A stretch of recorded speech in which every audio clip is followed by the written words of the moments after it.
అందరికీ నమస్కారం. వెన్నెల్లో చందమామ కథలకు స్వాగతం. ఈరోజు కథ కొండెగాడు.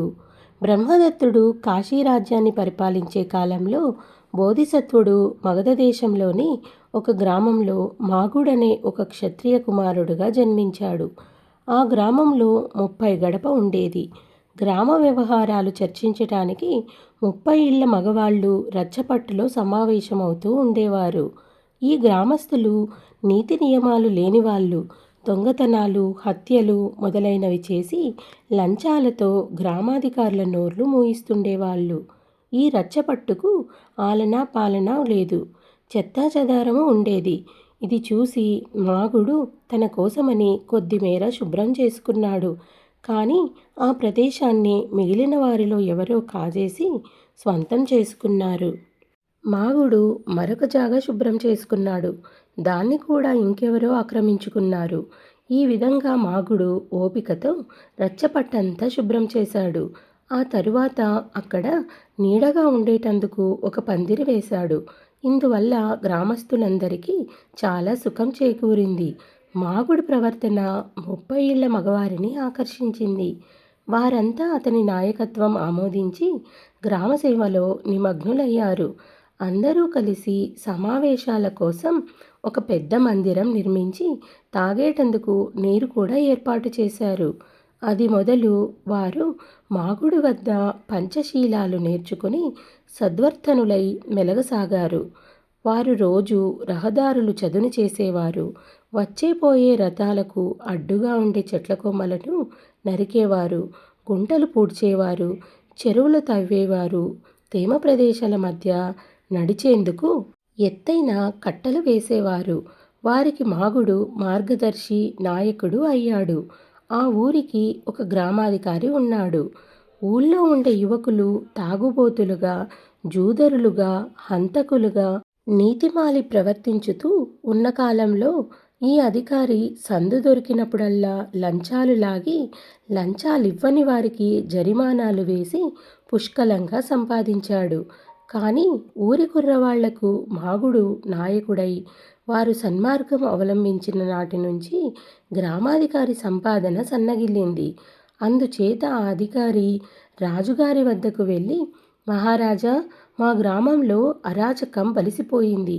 మాగుడనేవాడి ప్రభావం చేత ఊళ్ళో ఉన్న యువకులందరూ అస్తమానము కర్రలు, గండ్రగొడ్డళ్ళు, పలుగులు పట్టుకుని తిరుగుతున్నారు. ఏ రహదారి మీద చూసినా వాళ్లే. వీళ్ల మూలంగా ప్రజలకు చెప్పరాని ఉపద్రవం వచ్చిపడింది. ఏలిన వారికి విన్నవించటం నా విధి. పైన తమ చిత్తం అని ఫిర్యాదు చేశాడు. విషయం ఏమిటో తెలుసుకుని అధికారి చెప్పినది నిజమైతే గ్రామస్తులందరినీ బంధించి తెమ్మని రాజు గ్రామాధికారి వెంట తగినంత మంది సైనిక భటులను పంపాడు. వారు గ్రామంలోకి రాకముందే మాగుడు, అతని అనుచరులు వారికి రహదారిపై కనిపించారు. ప్రతి ఒక్కరి చేతిలోనూ కర్రో, పగులో, గొడ్డలో ఉన్నది. మారు మాట లేకుండా సైనిక భటులు వారందరినీ పట్టుకొని పెడరెక్కలు విరిచికట్టి రాజుగారి ఎదుట హాజరుపట్టారు. రాజు వాళ్లను, వాళ్ల చేతుల్లో గల ఆయుధాలను చూసి వాటిని వాళ్ళు గ్రామసేవకు వినియోగిస్తున్నారని గ్రహించలేక గ్రామాధికారి చేసిన ఫిర్యాదు రుజువైనట్టే ఎంచాడు. అందుచేత ఆయన వారిని విచారించకుండానే ఏనుగు పాదాల కింద ఈ దుర్మార్గులను తొక్కించి చంపించండి అని ఉత్తర్విచ్చాడు. మాగుణ్ణి, అతని అనుచరులను తొక్కించడానికి గాను పట్టపు ఏనుగును ఆయత్తం చేసి తెచ్చారు. అది వారికి కొంత దూరంలోకి వచ్చి ఆగి బెదిరిన దానిలాగా వెనక్కి తిరిగి పారిపోయింది. మరొక ఏనుగును తెచ్చారు. అది అలాగే పారిపోయింది. ఈ వార్త రాజుకు అందింది. మూఢుడైన ఆ రాజు వాళ్ళ శరీరాల మీద తాయెత్తులు, రక్షరేఖలు ఉండి ఉంటాయి. అందుకే ఏనుగులు వాళ్ళని సమీపించలేకపోయాయి. వాళ్లను పరీక్షించి అటువంటివేవైనా ఉంటే విప్పి అవతల పారేసి మళ్ళీ ఏనుగులను పంపండి అని భటులను ఆజ్ఞాపించాడు.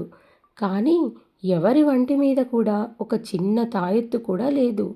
ఈ సంగతి విని రాజు, ముద్దాయిలను నా వద్దకు పంపండి అన్నాడు. మాగుడు మొదలుగా గల 30 మంది రాజు ఎదుట హాజరయ్యారు. ఏనుగులు మిమ్మల్ని తొక్కటానికి ఎందుకు భయపడ్డాయి?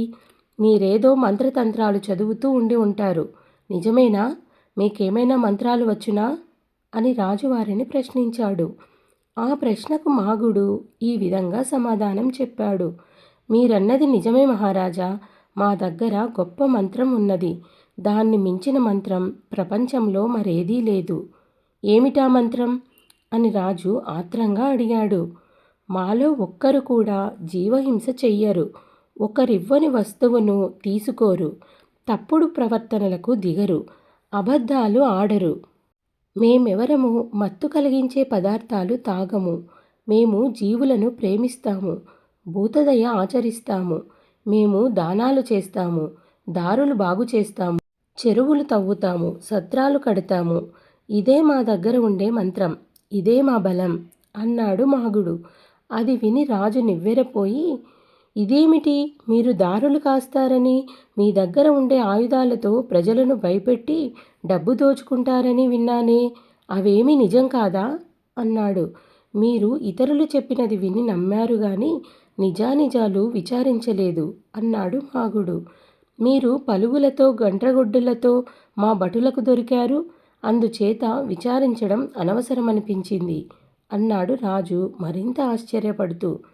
అవి మేము వినియోగించే సాధనాలు.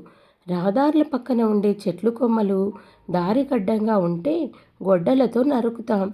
చెరువులు తవ్వటానికి, దారులు వేయటానికి, సత్రాలు కట్టడానికి అవసరమైన పరికరాలు మా వెంట ఎప్పుడూ ఉంటాయి అన్నాడు మాగుడు. ఇంత అయ్యాక రాజు వారిని గురించి సరైన విచారణ జరిపి నిజం తెలుసుకున్నాడు. గ్రామాధికారి చేసిన ఆరోపణ అబద్ధమని రుజువైంది. ఆ అధికారి ఎన్నో ఏళ్లుగా లంచాలు పట్టి సంపాదించిన సొత్తు అంతటిని రాజు ఆ యువకుల పరం చేస్తూ, ఇక నుంచి మీ గ్రామాన్ని మీరే ఏలుకోండి. నేను వేరే అధికారిని నియమించను అన్నాడు. వారిని తొక్కించడానికి తెప్పించిన పట్టపు ఏనుగును కూడా ఆయన గ్రామస్తులకు కానుకగా ఇచ్చి పంపేశాడు. కథ సమాప్తం. ఈ కథ మీకు నచ్చిందనుకుంటాను. నచ్చినట్టయితే లైక్ చేసి, షేర్ చేసి, మా ఛానల్ని సబ్స్క్రైబ్ చేసుకొని ఎంకరేజ్ చేస్తారని ఆశిస్తున్నాను. Thank you.